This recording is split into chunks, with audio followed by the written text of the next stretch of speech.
hearts beat to the city streets. নমস্কার বন্ধুরা, আমার নাম বুড়ি। বুড়িস কিচেনে জানাই আপনাদেরকে স্বাগত। আজকে আমি আবার চলে এসেছি একটা নতুন রেসিপি নিয়ে। রেসিপির নাম চানা পনির মশলা। চানা পনির আপনারা বিভিন্ন রেস্টুরেন্টে খেয়েছেন বা বাড়িতেও বানিয়ে খেয়েছেন, কিন্তু আমি ঘরোয়া পদ্ধতিতে একটু আলাদা রকমের চানা পনির মশলা বানিয়ে দেখাচ্ছি আপনাদেরকে।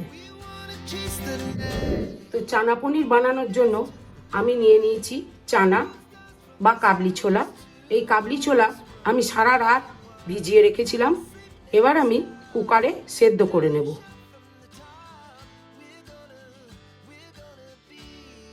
এই কাবলি ছোলায় দিয়ে দেব হাফ চামচের মতো নুন।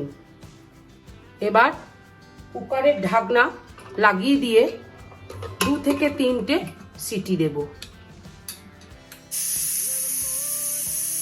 কুকারে কাবলি ছোলা সিটি পড়ে গেছে, আমি নামিয়ে দিয়েছি। আর গ্যাসে নিয়ে নিয়েছি কড়াই। কড়াইয়ে আমি প্রথমে নিয়ে নেব সাদা তেল। আপনারা সর্ষের তেলও ব্যবহার করতে পারেন।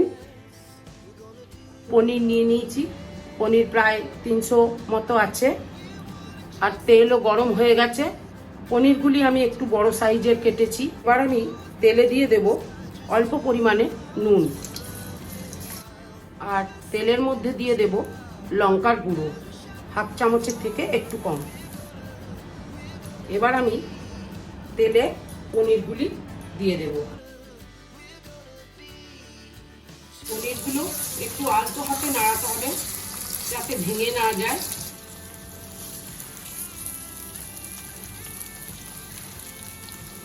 খুব বেশি লাল করে ভাজবো না পনির। এবার আমি তুলে নেব।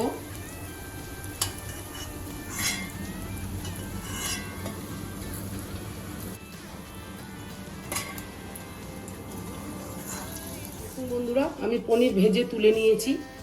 খুব বেশি লাল করে ভাজি নাই, এইরকমই রাখবো, নাহলে খুব শক্ত হয়ে যাবে। ওই তেলের মধ্যেই আরও 2 চামচের মতো তেল দিয়ে দিলাম।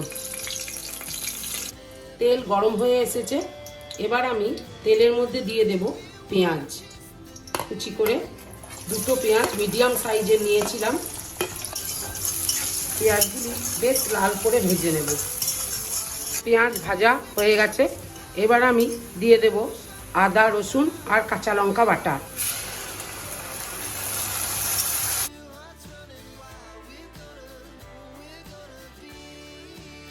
প্রথমে দিয়ে দেব নুন আন্দাজ মতো, দিয়ে দেব হলুদ 1 চামচের মতো,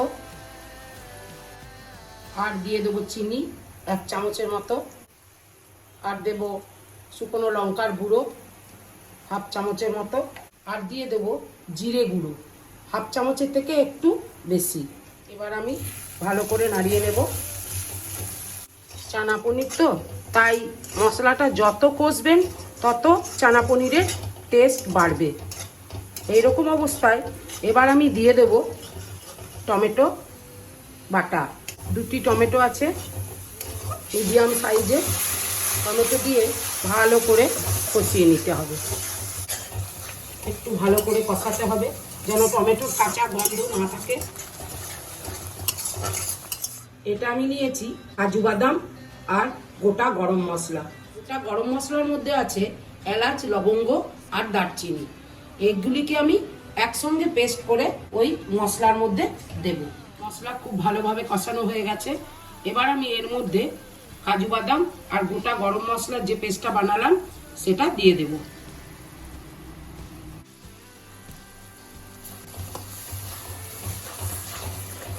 আবার একবার ভালো করে কষিয়ে নিতে হবে। তবে গ্যাসটা মিডিয়াম ফ্লেমে রাখতে হবে, না হলে কাজু বাদাম বাটা দেওয়া হয়েছে তো তলায় লেগে যেতেও পারে। এবার আমি কাবলি ছোলা মশলার মধ্যে দিয়ে দেব।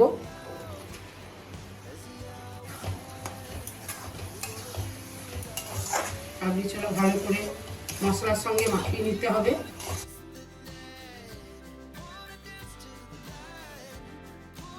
কাবলি ছোলা দিয়ে একটু নাড়ানোর পর দিয়ে দেব আমি দই। টক দই ফেটিয়ে রেখেছিলাম 2 চামচের মতো, খুব বেশি লাগবে না।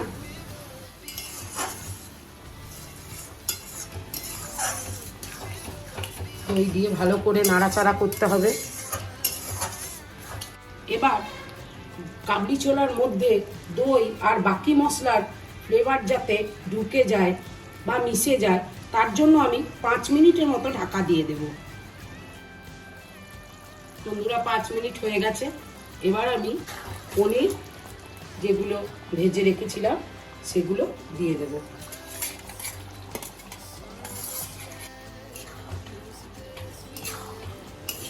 একটু আলতো হাতেই নাড়াচ্ছি। বন্ধুরা চানা পনির আমার একদম রেডি।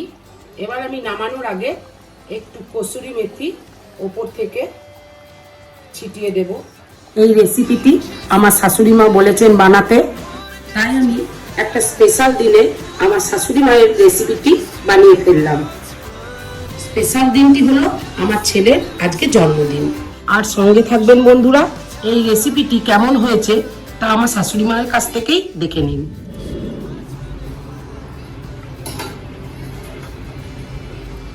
খুব সুন্দর হয়েছে। আমার কথাই বানাবি, দেখ কত সুন্দর বানিয়েছিস, খুব ভালো হয়েছে। City streets, we began to feel the fire.